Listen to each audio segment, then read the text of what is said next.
السلام عليكم، ازيكم عاملين ايه؟ يا رب تكونوا بخير. النهارده هعمل معاكم سمك سنجاري. هعمله بالطريقه دي. اول حاجه بقص الخياشيم بتاعته من قبل حتى ما اغسله، من قبل ما اعمل اي حاجه. بديله شطفه بس بسيطه كده، وبعد كده بشتغل فيه. اول حاجه بقص الخياشيم بتاعته بالمقص، وبعد كده بقشره كده بالسكينه. طبعا بشيل القشر كله. وبعد كده السمك لما باجي احشيه بفتحه من فوق، من راسه من فوق. وبرده عملت النص التاني برده عملته من بطنه، فتحته من بطنه. فانا عملت معاك واحده كده وواحده كده.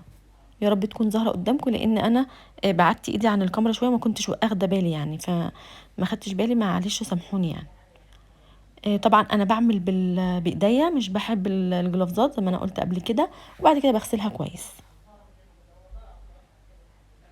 بعد كده بقى اجيب طماطم، بصل، جزر، فلفل احمر، فلفل اخضر، فلفل حراق، وتوم، فصين توم، وطماطمايه كبيره. بعد كده بفرمهم كويس جدا في الكبه. وبعدين بحطهم في طبق، وبحط عليهم البهارات بتاعتهم. بحط ملح، فلفل اسود، وكمون، بابريكا، وشطه، ومعلقه خل. وبعد كده بقلبهم كويس جدا. انا مش عارفه ليه انا كنت بعد الكاميرا عن الصوره كده، بس معلش سامحوني انا ما اخدتش بالي.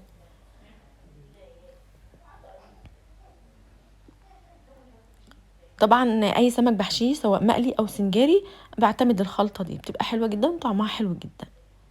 بعد كده جبت بقى الصواني اللي انا هعمل فيها. وطبعا انا بعد ما نضفت السمك كله كنت نقعاه في ميه وليمون ودقيق.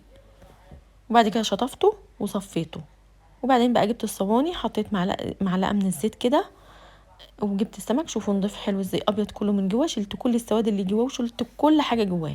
بعد كده بحط معلقه كده في الارضيه علشان مش يلزق مني. وبعدين بحشيه.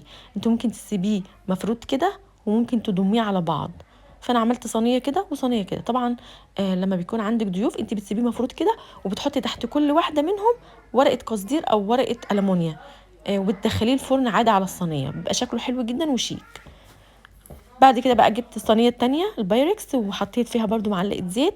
وبعد كده حشيت السمك كله، بس ضميته على بعض، قفلته يعني، حشيته وقفلته كده. ورصيته جنب بعض عشان مش ياخد مني مساحه، ويستوي بسرعه. ولما باجي اشيله كده مش يتهرى مني او يتقطع مني.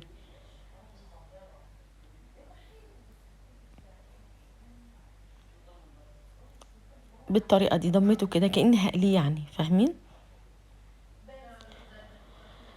فالطريقة دي حلوة جدا للسمك، ممكن تجربوها، وممكن تجربوا برضو الحشوة دي في السمك المقلي، برضو هتبقى حلوة جدا.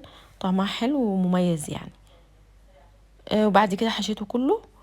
ولما حشيته كله في الصينية، حطيت بقية الحشوة على وش الصينية كده، على وش السمك كله. وبعد كده قطعت شرايح ليمون وحطيتها فوقه. ممكن ترشي برضو معلقتين زيت كده على الوش.